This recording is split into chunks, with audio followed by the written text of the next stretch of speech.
This is Physics 104B, Chapter 27 homework.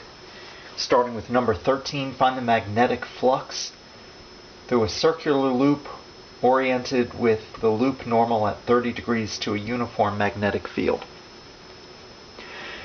We have the radius, the angle, the B, and pretty straightforward. The magnetic flux is B times A times the cosine of that angle, 30 degrees. And you should get the flux is 1.36 times 10 to the negative 4 vapors. Number 15. A conducting loop given area and resistance perpendicular to a spatially uniform magnetic field, and it carries an induced current. At what rate is the magnetic field changing? So first I have the conversions for the area. 240 square centimeters is 0.024 meters squared. Resistance current. We're going to use the equation that the induced the induced voltage is the rate of change of phi. We have the negative sign there, which shows Lenz's law. However, I'm more interested in the magnitude, so that negative sign I'm going to make go away at some point. And if flux is area times B, it says that it's perpendicular, so the theta aspect goes to it goes away. What we have is negative A times the rate of change of magnetic field, and that's what we're solving for. So rate of change of magnetic field is the induced voltage divided by the area, still with the negative sign there, and the induced, I've been calling it the voltage, really we call it the electromotive force, is equal to current times resistance by Ohm's law. So we're going to substitute that in here, and so this becomes dB dt equals current times resistance over area. I'm dropping the negative sign because all I care about is the rate of change, and that's going to be 160 Teslas per second. Number 17, find the self-inductance of a 1,000-turn solenoid 50 centimeters long and 4 centimeters in diameter. You'll need to go back in the book where it gives the inductance of a solenoid mu naught n squared A times length, where n is the number of turns per length. So here we have n is 1,000 divided by the length of 0.5 meters. Area is pi times the radius, 0.02 meters squared. And we should get the self-inductance as 3.2 millihenries.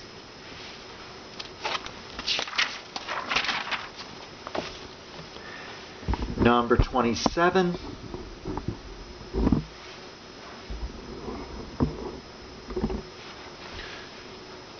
Straighten that up. Well, I don't know if that will straighten. Okay. 27.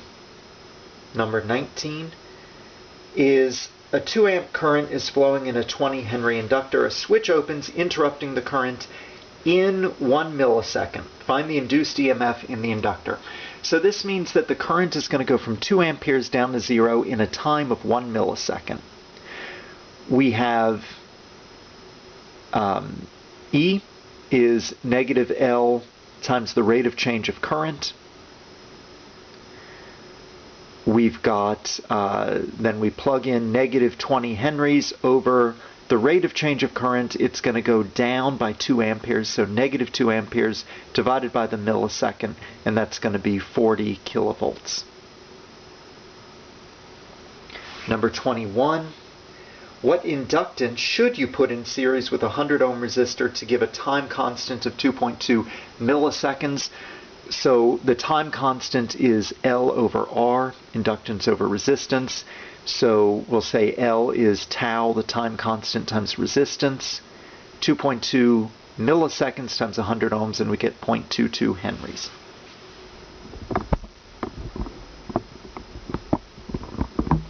Number 22.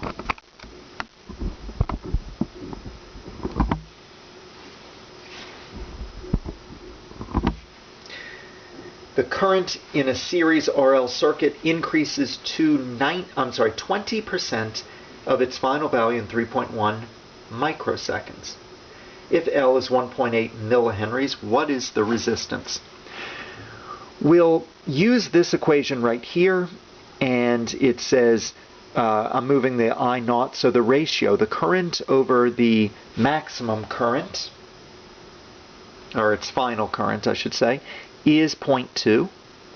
And so we have 0.2 equals 1 minus e to the negative RT over L. A little bit of algebra. What I've done, I've subtracted 1 from both sides, then taken the negative, so we have 0.8 equals e to the negative RT over L. Turning that into a logarithmic equation, we have a logarithm base e of 0.8 is negative RT over L. And we just go through the algebra and solve that for R. What you end up with is its negative inductance over time times the natural log of 0.8, and you should get 130 ohms.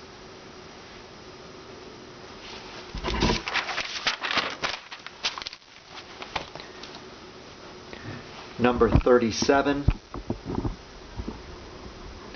involves a changing magnetic field. You can see my picture at the bottom of the screen. A square wire loop, 3 meters on a side, perpendicular to a uniform magnetic field. A 6-volt light bulb is in series with the loop. Now that means that the light bulb will get its maximum brightness when it has 6 volts across it.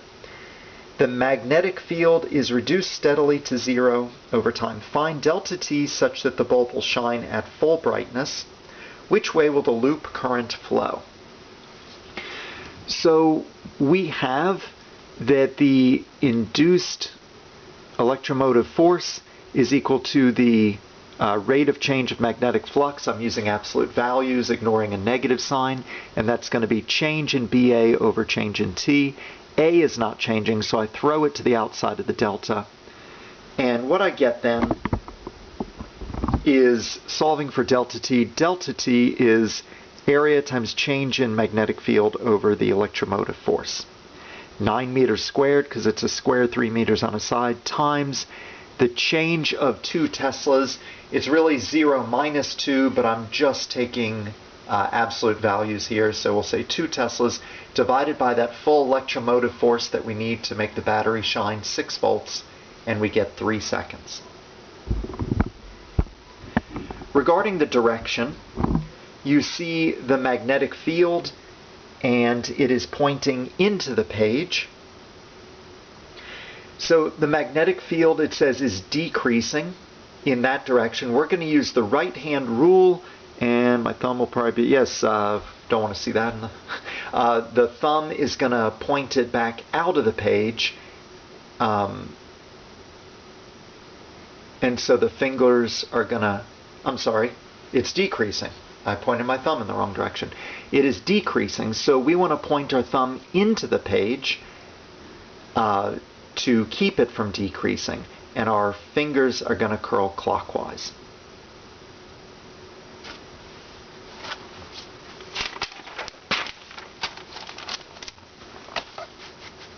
Number 28.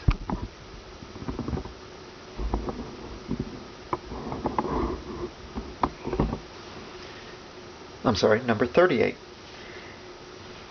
There was a previous example, example 27.2. So you can go back and look at that. It's on page 468. Take A to be 1 centimeter, W 3.5 centimeters, and there's the length. Suppose the loop is a conductor with resistance 50 milliohms, and the current in the long wire is increasing at 25 amperes per second. Find the induced current in the loop. What is its direction?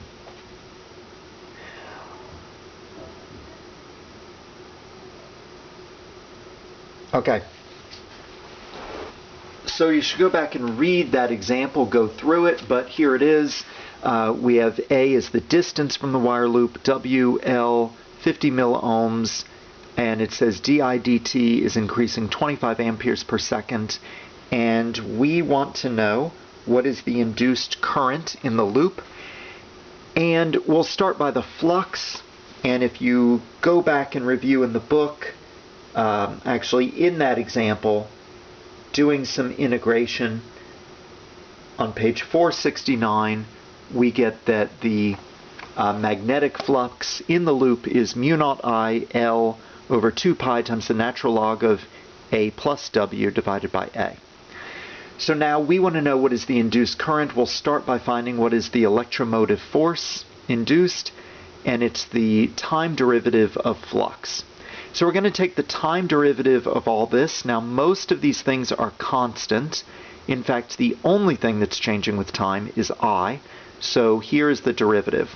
All these things times di dt, which we were given at the beginning of the problem. So plug in all those values and we should get 4.5 times 10 to the negative 7 volts. We want to know what the induced current is, so we'll divide by the resistance. We'll divide by the resistance of 50 milliohms, and you should get 9.0 microamperes. It's in the counterclockwise direction. You see magnetic field is going into the page, and it is increasing, so we want to push our thumb out of the page to fight against that, and the fingers on our right hand are going to go counterclockwise. Number 41.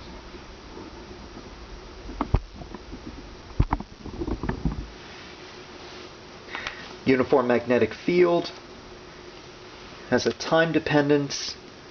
Find the induced current in a conducting loop with the area given. There's the resistance that lies in the xy plane. In what direction is the current as viewed from the positive z axis? So if magnetic field is some constant, 0.35 t in the k-hat direction, here I've got it coming out of the page in the positive z direction. And the induced current is electromotive force over resistance, which is going to be change in flux, or rate of change of flux, divided by resistance. And rate of change of flux is going to be ddt of BA. Area is not changing, so the area gets thrown to the outside of the derivative, and it's area over resistance times dB dt. And then we're going to plug in for B. We're going to use lowercase bt.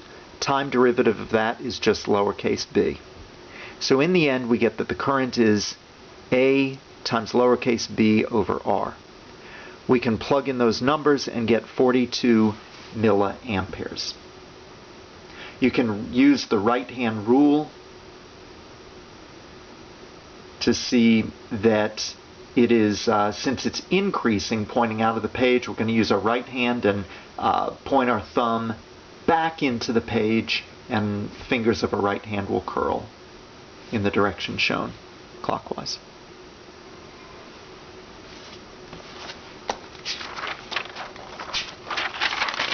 Number 53.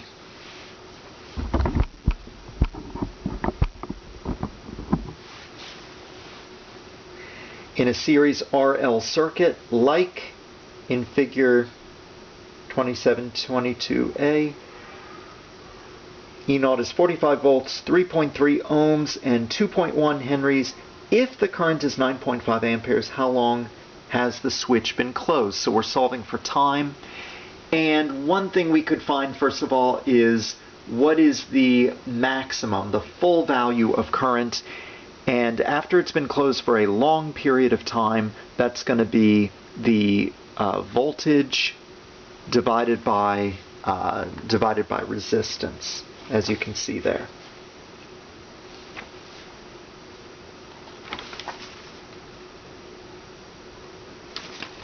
I'm just flipping back in the book so I can see the picture. Okay, good.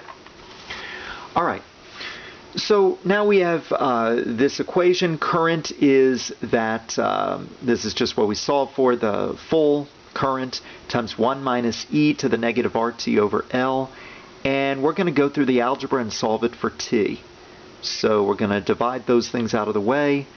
I have, from this step to this step, I've subtracted 1 from both sides and then taken the negative of both sides. So that becomes 1 minus Ri over E naught equals E, the natural logarithm constant, negative RT over L. I take the natural log of both sides, and as you go through the algebra, you should get that time is equal to negative L over R, natural log of 1 minus Ri over the voltage from the battery. And you should get 0.76 seconds. You should get 0.76 seconds. And that's the end of the homework.